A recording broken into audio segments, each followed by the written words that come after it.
بتائیں کہ ماہ رمضان کی دعا کے شروع میں اللہ کے کتنے نام ہیں؟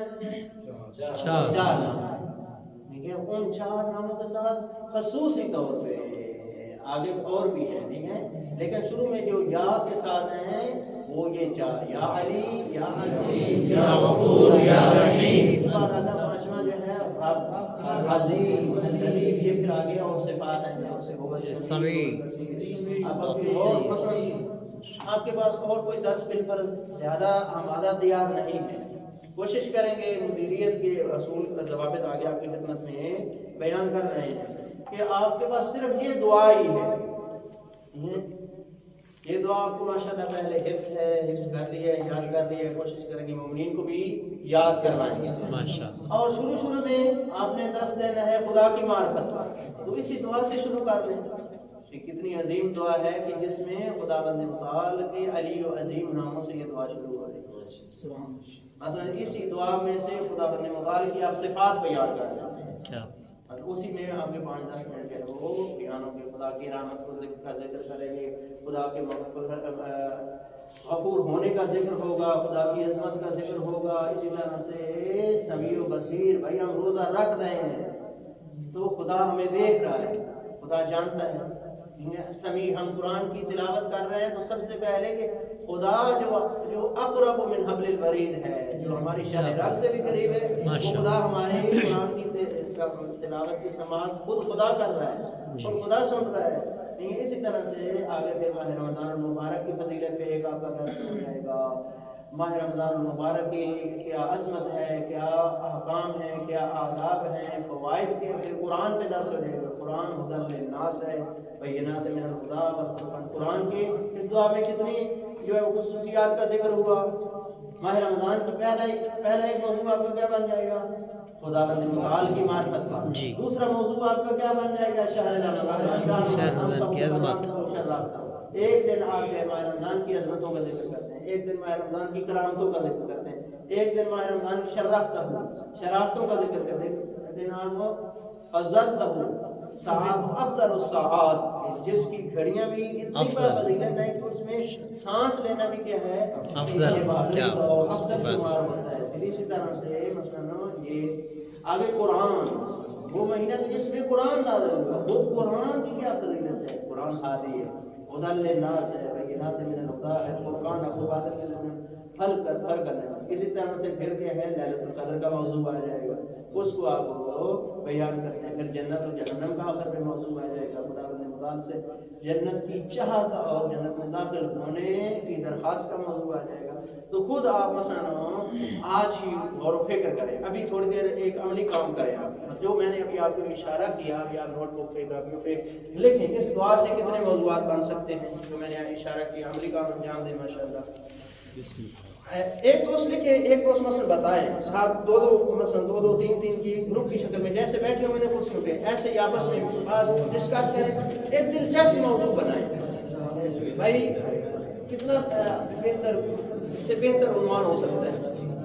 لیکن کوئی بھی مشہوری ہوتی ہے نا، اس کا ایک ٹائٹل، کوئی بھی چیز بیچنا چاہتے ہیں، مارکیٹ میں لانا چاہتے ہیں تو اس کا ایک ٹائٹل جو ہے بڑا اچھا سا بناتے ہیں تاکہ اس کو لوگ دیکھ کے جو ہے نا وہ فوراً جذب ہو جائے. اسی طرح سے بتائیں بولو جی تصویر لے رہے دوستان، گروپ ڈسکشن کر رہے ہیں، آپس میں بیٹھ کریں سب مل کے تاکہ صفات پیارے پیارے موضوعات بنائیں. اپنے سرائکی میں بھی آپ بنا سکتے ہیں، پنجابی میں بنا سکتے ہیں، اردو میں بنا سکتے ہیں، اس انداز میں جس زبان میں آپ نے تبلیغ کرنی ہے. فضیلت، کرامت،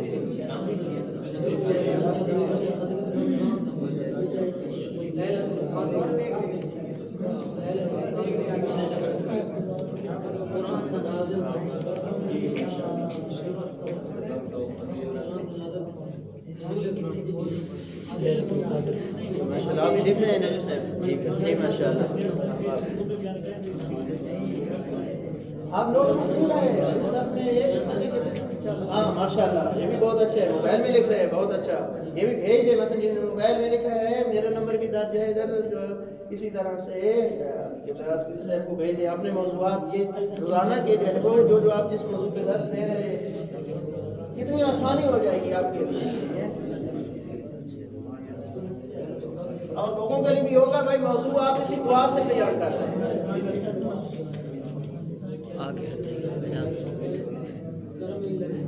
چلیں ہم آگے بڑھتے ہیں. بہرحال جو ہے وہ ایک اشارہ دے دیا آپ کے لیے, اس کو آپ انشاءاللہ اپنے طور پہ انجام دیں گے. یہ تو ایک مثال تھی, اسی طرح سے آپ اپنے انداز میں اور بہتر انداز میں انشاءاللہ کریں گے. کیا بات.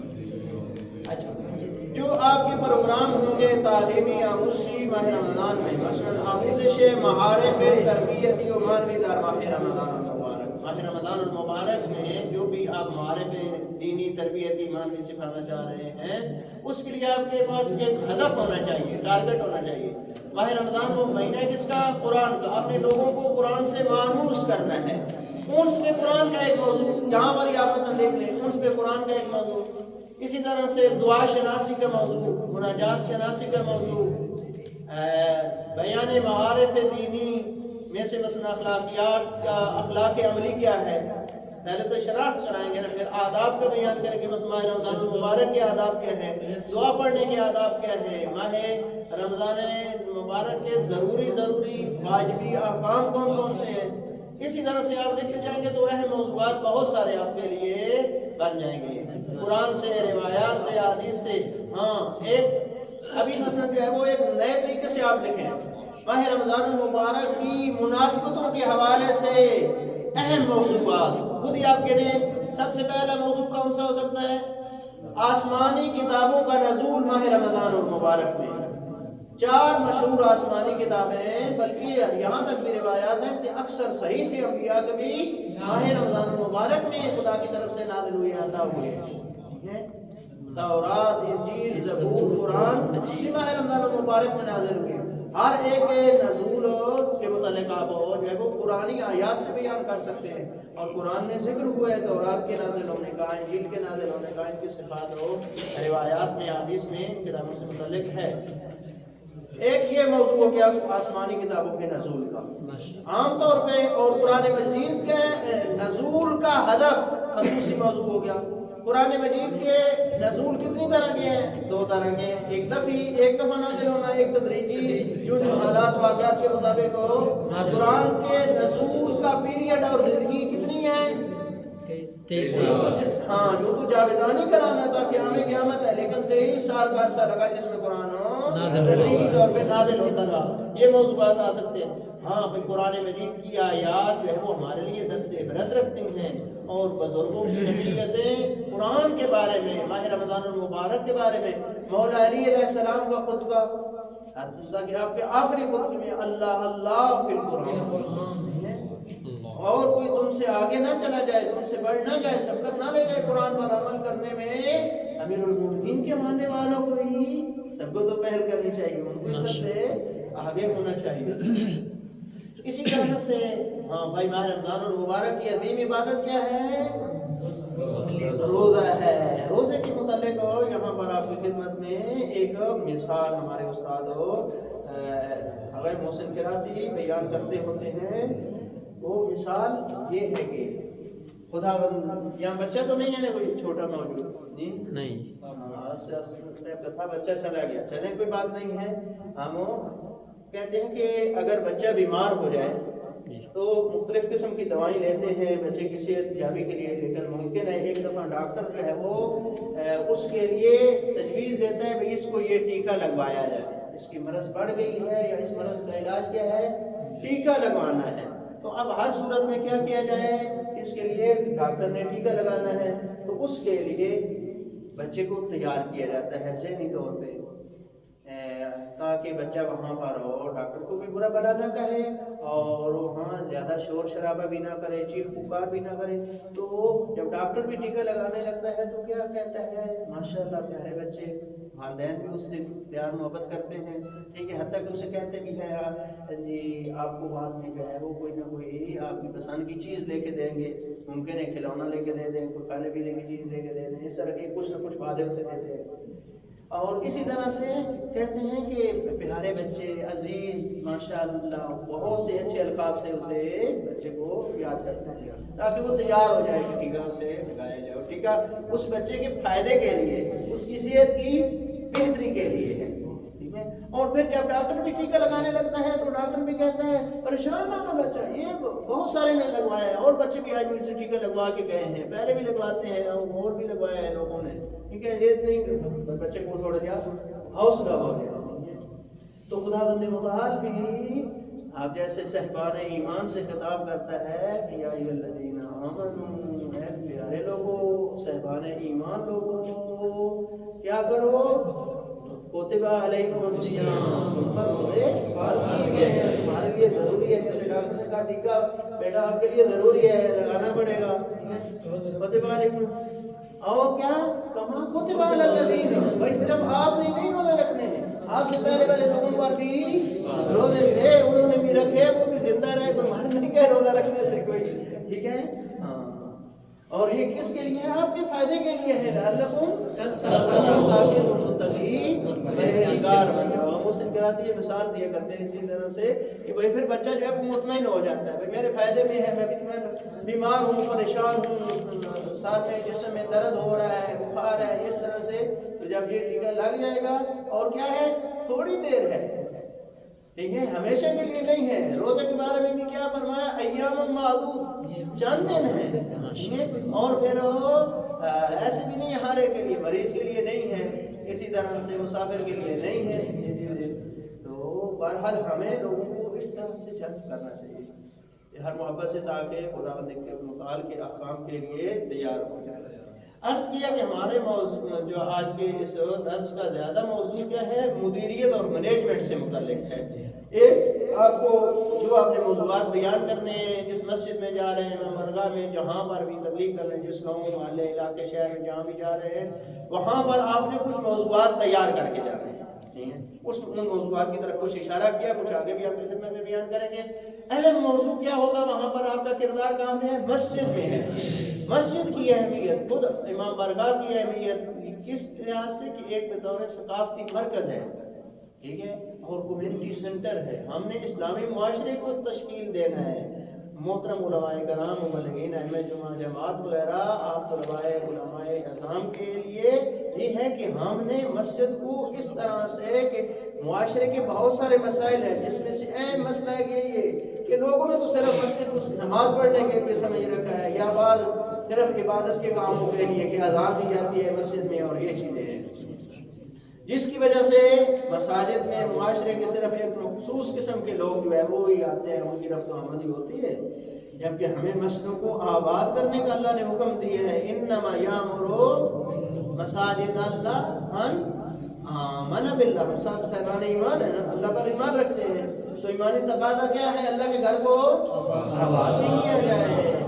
تو اس کے لیے ضروری ہے کہ معاشرے کے ہر طبقے کے افراد کے درمیان مساجد میں رفت و آمد کی رغبت پیدا کرنے کی ہم کوشش کریں. اس عمل کے لیے چند کام کرنا ضروری ہے تاکہ لوگ مسجد سے عبادت گاہ کے طور پہ بھی استفادہ کریں اور ایک جو معاشرتی مشکلات ہیں ان کے حل کے لیے ایک ہمارا تہذیبی ثقافتی اسلامی مرکز قرار پائے تاکہ ہر طبقے کے لوگوں کی جو بھی مشکلات ہیں ان کو آسانی سے حل کیا جائے. تو اس کے لیے ضروری ہے کہ مسجد ہو یا امام بارگاہ ہو اس کے لیے خاص منظم طور پہ اس کو باقاعدہ ایک ادارہ سمجھ کے اس کے کاموں کی مینجمنٹ کی جائے مدیریت کی جائے. جو بھی مراکز فرہنگی یعنی ثقافتی مرکز دینی مرکز کون کون سے ہو سکتے ہیں. ایک دارالقرآن ہو سکتا ہے. مثلا آپ جاتے ہیں ایک مسجد میں وہاں پر دارالقرآن باقاعدہ سے نہیں ہے قرآنی کلاسیں ہوتی ہیں کبھی رکاتی ہوتی ہیں تو آپ تھوڑی سی کوشش کر کے مومنین کے تعاون سے بعض نوجوان مل جاتے ہیں آپ کو ماشاءاللہ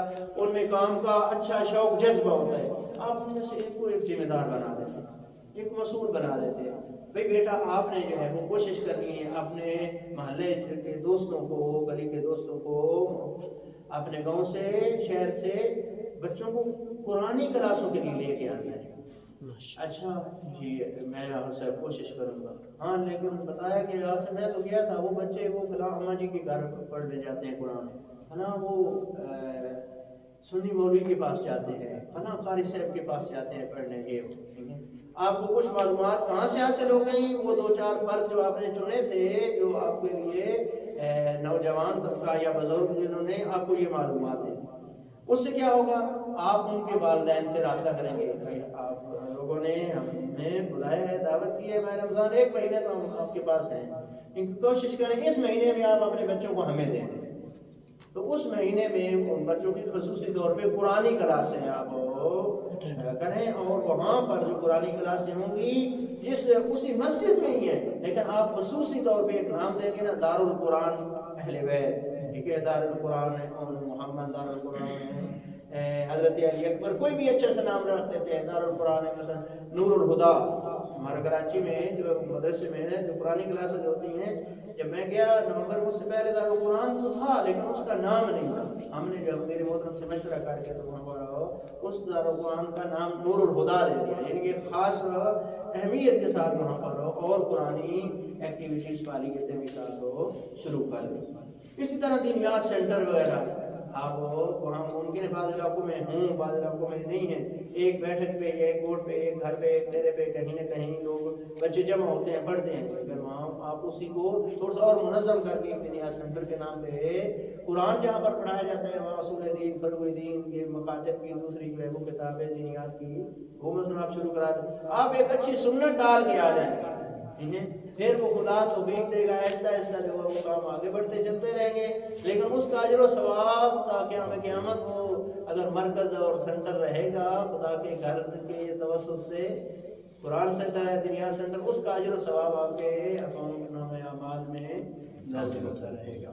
اسی طرح سے کسی جگہ پہ آپ لائبریری کا قیام کر دیتے ہیں، جہاں بھی میں ماہ رمضان میں جاتا بھی ہیں تصاویر وغیرہ، لیکن فرصت نہیں ہے وہ ساری چیزیں آپ کے لیے شیئر کی جائیں، دکھائی جائیں۔ مثلا چارپائی ایک رکھوا دی مسجد میں، اور جو کتابیں 50-60 میں لے کے گیا، وہاں پر چادر بچھا کے اوپر وہ کتابیں رکھ دی امانت کے طور پہ، لوگ آتے ہیں پڑھتے ہیں وہاں پر، اسی طرح سے پھر ایسا ایسا خود وہ ان لوگوں نے تقاضا کیا کہ ہم یہاں مسجد میں ایک الماری بنواتے ہیں، اور یہ کتابیں کتنی اچھی ہیں، ہم بھی کتابیں خرید کے لاتے ہیں، تو یہ آپ لائبریری کا افتتاح جو ہے وہ آپ کرتے ہیں 23 ماہ رمضان کو، شب قدر کا ہمارا خصوصی پروگرام ہو، اور اس میں لائبریری کا آغاز ہو جائے کہ ہمارے شام کوشش کرتے رہیں گے اور کتابیں اضافہ کرتے رہیں گے، تو یہ مسجد میں ہی آپ نے ایک چھوٹی سی لائبریری بنا دی، وہاں پر ایک کاپی رجسٹر رکھ دیا، ایک ذمہ دار مسئول بنا دیا، ایک جوان بھائی 2 جوان،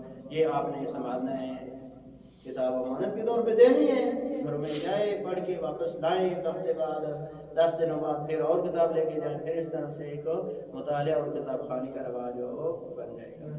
مکتب، سکول وغیرہ، بعض اوقات یہ کہ ہم آپ کے علاقے میں کوئی مومنین کے پرائیویٹ سکول ہے، بعض اوقات سرکاری سکول بھی ہے، ٹیچر شیعہ ہے، ہیڈ ماسٹر شیعہ ہے، وہاں رابطہ کر کے آپ جو ہے، ضروری نہیں آپ کہیں بھائی ہم شیعہ ہیں یا مولوی صاحب ہیں، اس طرح وہاں چلے جائیں، ایک چھوٹا سا درس اخلاق دے دیں، درس قرآن دے دیں، وہاں پر ماہ رمضان المبارک ہے۔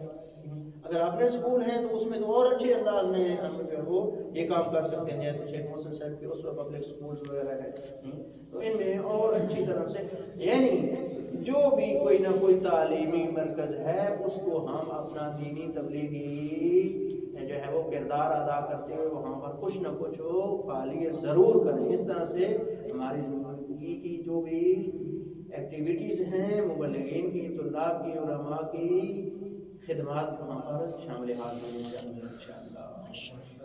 ماشاءاللہ آپ یہ کر بھی رہے ہیں، میں تو صرف وہ اشارہ کرنا عرض کیا کہ یہ چیزیں جو ہے وہ ہونی چاہیے، اور انشاءاللہ بہتر اور اچھے انداز میں انشاءاللہ یہ کام آگے بڑھیں گے۔ اسی طرح سے اور بہت سارے مراحل ہو سکتے ہیں۔ اچھا، خود مدیریت ہے کیا؟ ہم نے دیکھنا ہے مینجمنٹ کیا ہے۔ کسی تنظیم یا ادارہ چلانے کا وہ علم، ہنر، فن جس کے ذریعے سے اس ادارے کے اہداف تک پہنچ سکے۔ عرض کیا دارالقرآن بنائیں گے، لائبریری بنائیں گے آپ مسجد میں، یا اسی طرح سے دنیا سینٹر بنائیں گے، تو ایک قسم کا ایک ادارہ بن گیا، اس کو آپ نے ایک تنظیمی شکل دینی ہے، اس کے کاموں کو منظم کرنا ہے، اس کے لیے آپ کچھ خاص ہدف رکھیں گے۔ بھائی یہ دینیا سینٹر اس لیے بنایا تاکہ بچے جو ہے وہ حلال حرام سیکھ جائیں، بنیادی احکام جو ہے وہ یہاں پر آگے یاد کریں۔ مولانا صاحب پہلے تو صرف جو ہے وہ نماز پڑھنے کی حد تک ہی تھے، اب مولانا صاحب کی بھی فعالیت بڑھ گئی۔ مولانا صاحب کا بھی کام کیا ہے، دینیات سینٹر کو فعال رکھنا ہے، ایکٹیو رکھنا ہے، نوجوانوں کے ذریعے سے، بچوں کے ذریعے سے دینی تعلیمات کو آگے پھیلانا ہے۔ اور ایک ادب یہ کہ سب بچے جو ہے وہ ناظرہ قرآن پہلی فرصت میں پڑھ جائیں۔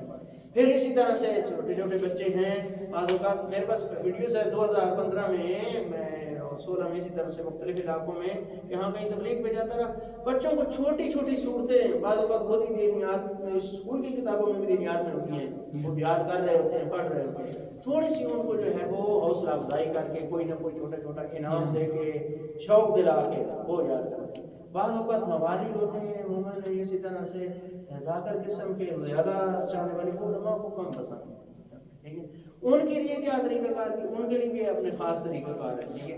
اس میں مولا علی علیہ السلام کے متعلق پیغمبر اسلام کے 10 فرامین، جس میں مولا علی علیہ السلام کو رسول خدا یا علی کر کے پکارتے ہیں، یا علی، اے علی، یا علی انت قسیم النار والجنہ، یا علی انت منی وانا من، یا علی یا علی انت شیعۃ الفائزون۔ یعنی اس طرح کے چھوٹے چھوٹے فرامین حدیث سے وہ بچوں کو یاد کروائیں، آپ کے پاس وہ بنی ہوئی ہوں حدیث ہاتھ ترجمہ لکھا ہوا ہو، تو یہی میں نے کروایا وہاں پر، اور یہ چنیوٹ کے علاقے میں تھا ماہ رمضان مبارک میں، اور یقین جانے اتنا وہ لوگوں نے پسند کیا، اور جب عید کا مصافحہ ہو رہا تھا وہاں پر بچوں کے لیے انعامات دیے، سب لوگ کھڑے ہو گئے، اور ایک ایک بچہ آیا اور وہ حدیث پڑھتا گیا، فرمان پڑھتا گیا، اور ساتھ ساتھ اسے انعام دیتے گئے، ادھر سے نعرہ لگتا گیا، ٹھیک ہے، کہ مولا علی علیہ السلام کے فضائل بچہ عربی میں پڑھ رہا ہے، حدیث اس نے یاد کی ہے، ٹھیک ہے، اور روزانہ مثلا ایک دن ایک حدیث یاد کی ہے نا، دوسرے دن دوسری حدیث یاد کی ہے، تو پہلی بھی ساتھ ریپیٹ کرنی ہے، 10 دن تک 10 حدیثیں ہو گئی ہیں، تو پچھلی 10 بھی ساتھ روزانہ رویت کرتا رہے، ریپیٹ کرتا رہے۔ اس طرح سے چھوٹے چھوٹے فرامین، چھوٹی چھوٹی حدیثیں، دو ورڈ حدیثیں جو 40 کو میرے پاس پی ڈی ایف بنی ہوئی ہے، میں شیئر کر دوں گا انشاءاللہ، شاہ صاحب کو تو آپ تک تو پہنچ جائیں گے انشاءاللہ۔ تو چھوٹے چھوٹے کام کریں، لیکن ہدف ٹارگٹ آپ کے مد نظر ہو، اس کو منظم انداز میں کریں، خاص ادارے کے تحت دینیات سینٹر، قرآن سینٹر، اسی طرح سے آپ ایسے علم اور منور رکھتے ہیں کہ جس کے ذریعے سے انشاءاللہ خدا کی توفیق شامل حال ہوگی کہ آپ اپنے ہدف تک کو پہنچیں۔ اسی کام کو مینجمنٹ کہتے ہیں، مدیریت کہتے ہیں، یہ ایسی بات نہیں ہے کہ مدیریت کے کوئی بڑے سنگ ہوتے ہیں یہ چیزیں، اور وہ آپ ماشاءاللہ کر رہے ہیں، اس کو اور زیادہ منظم کریں گے تو بہتر ہوگا۔ ہاں، اسلامی مدیریت کی کیا تعریف ہے، یہی چیز ہے، لیکن اس میں ایک اہم بات یہ کہ شرعی قوانین کے خلاف نہ ہو، کسی تنظیم کو یا ادارے کو چلانے کا علم و ہنر آپ کے پاس ہے، اس کو بروئے کار لا رہے ہیں، اپنی صلاحیتوں کو، آپ کے پاس جو بھی وسائل وغیرہ ہیں ان کو، لیکن اس میں یہ مد نظر ہو کہ شرعی قانون جو ہے، لیکن مولوی اسلام کے بارے میں ہے نا معلوم ہے آپ کو، جانتے ہیں کہ فلاں وہ غریب شام، ٹھیک ہے، وہ کس طرح سے چاپلوسی کے ساتھ اور اس طرح سے سیاست مداری کر رہا ہے، اس طرح سے خود مولا کے بارے میں سب کچھ جانتے ہیں، سارے سیاسی، علی سے بڑا سیاست مدار کوئی نہیں، لیکن علی کی نگاہ میں عین سیاست الہی ہے، وہی سیاست جو قرآن کے مطابق ہے، جو رسول خدا کے فرمان کے مطابق ہے، ٹھیک ہے، یعنی شرعی قوانین کی اس میں خلاف ورزی نہیں ہے، اس میں خدا کی رضا مرضی الہی ہے وہ شامل ہے۔ یہ آپ کی خدمت میں خلاصہ پیش کر رہا ہوں، ورنہ یہ مدیریت مسجد کا، اسلامی مراکز کا مفصل کورس ہے جو کہ ہم تقریباً 32 گھنٹوں پر پڑھاتے ہیں، وہ ابتدائی کورس ہے۔ کون سی کتاب ہے جس میں سارا کورس لکھا ہوا ہے؟ یہ مختلف کتابوں سے لیا گیا ہے، کتاب یہ مفصل بنا رہے ہیں، ایک کتاب بنی ہوئی بھی ہے جہاں پر ہے، ایک دو کتابیں اگر کتابوں والا شاپر مجھے دے دیں تو میں دوستوں کو دکھا دیتا ہوں، بعض کتابیں یہاں پر بھی ہیں آپ کی خدمت میں۔ فارسی میں کتاب ہے، نام ہے جذاب سازی مدیریت مسجد، یہ جذاب سازی برنامے ہائے فرہنگی مساجد، ٹھیک، یہ کتاب ہے، اس کتاب سے بھی اور اس طرح سے دیگر کتابوں سے بھی اس کا ترجمہ تقریباً کافی حد تک میں نے کر دیا ہے، اور کچھ کام باقی ہے مزید جو ہے وہ اس میں اضافیات وغیرہ بھی کیونکہ یہ ایران میں لکھی گئی اور جس استاد نے لکھی ہے یعنی سماعت نظری اسی استاد نے ہمیں خود یہ کتاب پڑھائی ہے اور ہم سے اس کتاب کا عملی کام جو ہے وہ بورڈ پہ لیے ہے اور یہ پاور پوائنٹ وغیرہ یہ دروس جو ہے وہ ہم نے تیار کی ہے۔ اردو میں بھی کتابیں کچھ ہیں لیکن بہت کم ہیں۔ یہ ایک کتاب ہے مدیریت مسجد کے نام سے ہے کتاب، لیکن اس کتاب میں اس طرح سے جو میں پیش کر رہا ہوں اس انداز میں نہیں ہے۔ اپنے طور پر یہ کتاب بھی جو ہے وہ بہت مفید ہے۔ اس میں بھی قوم کے علماء نے پاکستانی علماء نے مل کے جو ہے وہ کام کیے، مختلف موضوعات پر اس میں اچھے عناوین ہیں مطالعے کے لیے ہے۔ تو بہرحال اسلامی مدیریت ہم نے کہا کہ شرعی قوانین کے مطابق ہو، یعنی خداوند مختار اس میں ہمارا محور ہو، پھر قیامت ہمارے مد نظر ہو۔ بھائی اگر خدا نخواستہ کوئی ہم کام کر رہے ہیں، لائبریری بنا رہے ہیں، دارالقرآن بنا رہے ہیں، لینگا سینٹر بنا رہے ہیں، آیا اپنی شہرت مطلوب ہے؟ کوئی اپنے لیے کہ میرے لیے ادھر اضافی تنخواہ ملنا شروع ہو جائے گی یا میرے لیے یہ ہوگا؟ نہیں، وہ چیزیں بھی خداوند متعال کی طرف سے عنایات اور لطف و کرم ضرور ہوگا، لیکن آپ نیت ہماری خالص ہو، خدا کے لیے کام انجام دے رہے ہیں تو پھر خدا جو ہے وہ اپنے اگر ہم ایک قدم بڑھاتے ہیں خدا کی طرف سے 10 راستے کھلتے ہیں۔ ایک نیکی کے ہم وہ کرتے ہیں، ایک دفعہ الف لام میم یہ 3 حرف پڑھے تو 30 نیکیاں مل گئی۔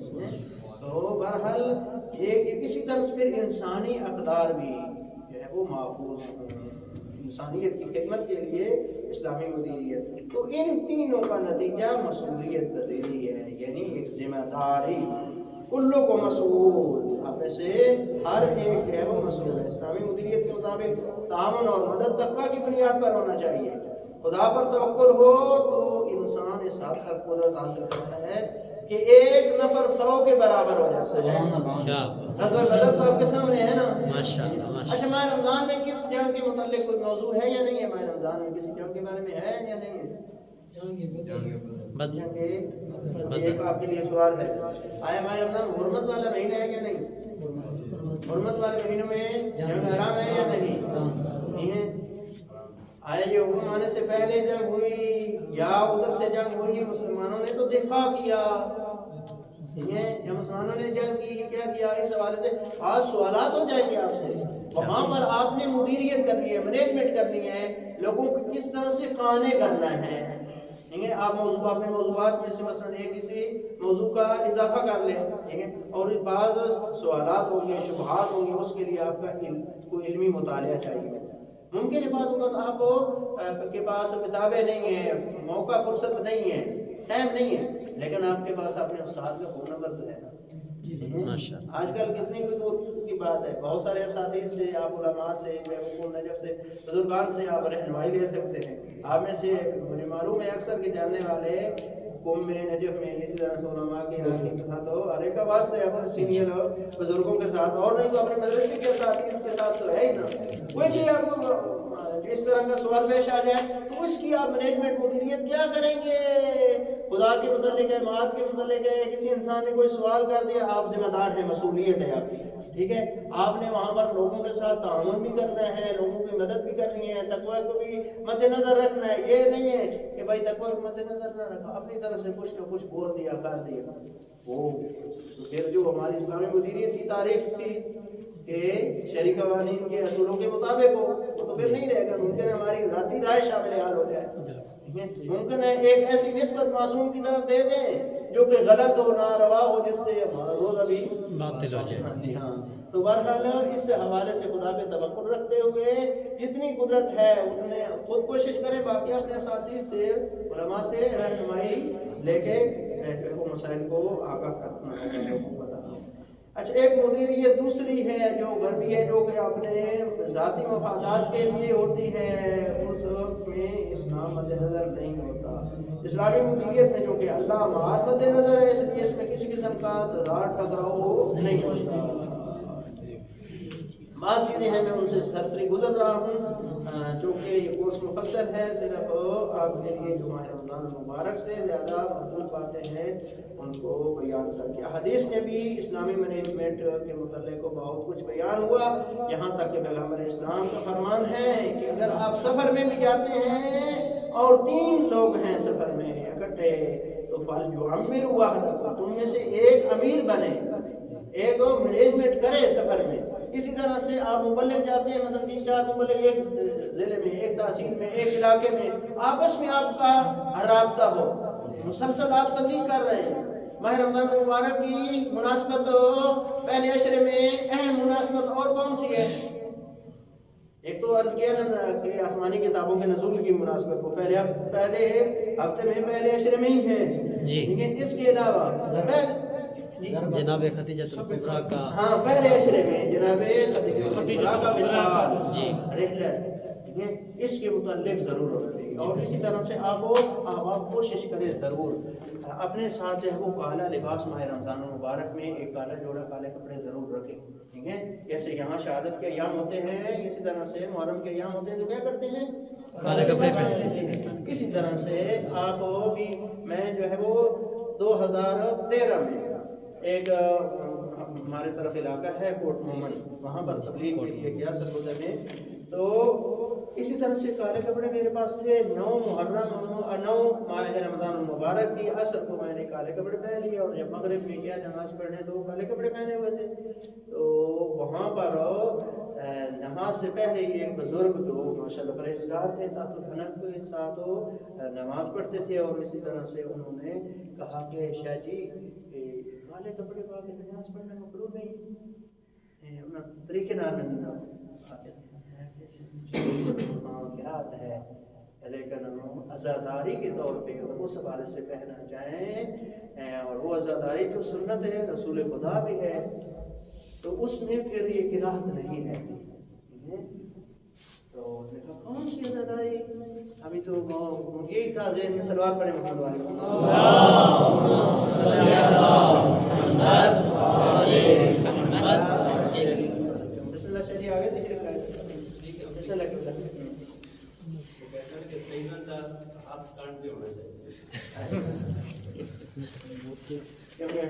ابھی جو ہے پذیرائی بھی آ رہی ہے، تو شاہ صاحب کی واقعہ جو ہے وہ ہمارے تو فارسی میں سے کہتے ہیں پشتیبانی، ٹھیک ہے؟ ہاں تو یہ کسی بات کو آپ کی خدمت میں بیان کر کے آپ کی زحمت تمام کروں گا، اور چاہے تاکہ زیادہ انتظار میں نہ رہے، اجازت ہے اس بات کو مکمل کر لوں۔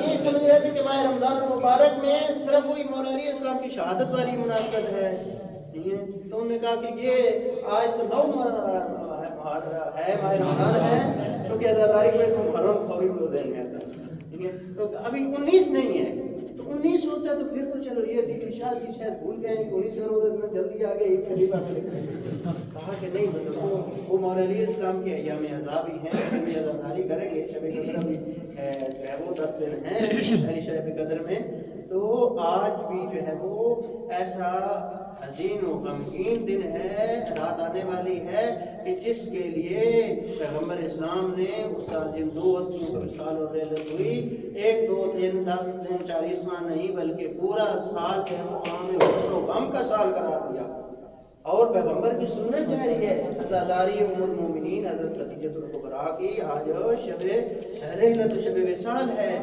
اس کے حوالے سے میں نے کالے کپڑے پہنے ہیں، اور اس میں علماء مراجع کے بھی یہ فتویٰ ہے، یہ حکم ہے، اس میں پھر و قرات نہیں ہے۔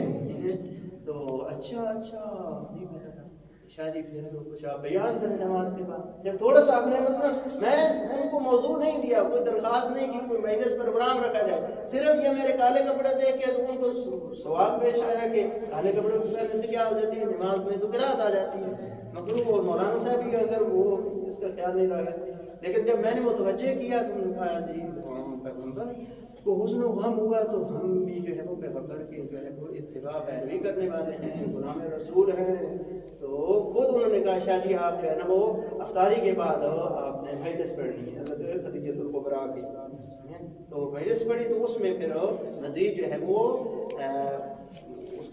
جناب خدیجہ الکبریٰ کے دینی خدمات بیان کی، پیغمبر اسلام کے ساتھ ہمدردیاں اور یہ چیزیں، اور خواتین کا تذکرہ کیا، یہاں تک اس مجلس کیونکہ وہ مسجد میں ہمارے رمضان والے خواتین تو نہیں تھیں، تو یہ جا کے گھروں تک پیغام پہنچ گیا۔ اگلے دن کیا ہوا، درخواست آ گئی کہ خواتین نے بھی جو ہے وہ گھر میں جو ہے وہ زنانہ مجلس رکھی اور کہا بھی ہے کہ شاہ جی آئے اور وہ مجلس جو رات مردوں کو بھی سنائی ہے، ہمیں بھی حضرت علی الکبریٰ کی رحلت کا فرصہ دینا ہے تو آئیں، ٹھیک ہے؟ تو اسی طرح سے مثلا دوسری مجلس دوسرے دن بھی وہ ہو گئی، یعنی ایک بات پروگرام ہم ایسے ہی مینج کر کے بنا لیتے ہیں، ٹھیک ہے؟ تو اسی طرح سے پھر اس میں کیا ہو گیا، اس میں کچھ خواتین کی 2-4 میں نے شرعی مسئلے بھی بیان کر دیے، اس سے ایک اور تقاضا بڑھ گیا کہ خواتین نے کہا شریعت پیغمبروں کے ذریعے سے پیغام بھجوایا کہ آپ کو تو روزانہ مسئلے بیان کر رہے ہیں، ہمیں تو پتہ ہی نہیں تھا فلاں نجاست طہارت کا، تو وہ آغاز سے اپنے آگے بیان کیا، تو کیوں نہ ہو ہمارے لیے بھی جو ہے وہ ماہ رمضان المبارک میں مولانا صاحب شاہ جی آگے درس دیں۔ تو اس کے لیے مثلا جو ہے اس کے بعد جو اگلے 20 دن 2 عشرے تھے 19 دن تھے، اس میں حضرت خدیجہ الکبریٰ کی اس بابرکت نام سے جو ہے وہ خواتین کے لیے علیحدہ درس شروع، لیکن میں اس سے خود کم درس دیتا تھا کہ احکام عملی کی خاص ویڈیوز تھی وہ میں چلاتا تھا، جہاں پر سوال پیش آتا تھا اس کی تھوڑی وضاحت کر دیتا تھا، یا ماہ رمضان کی فضیلت اور روزے کے کچھ خاص احکام، اور بعض خود وہ سوالات بعض لکھ کے دے دیتی تھی، بعض اوقات کوئی بیان کر دیتی تھی، جو اس دن بھی یا اگلے دن اس کی مزید وضاحت کر دی جاتی۔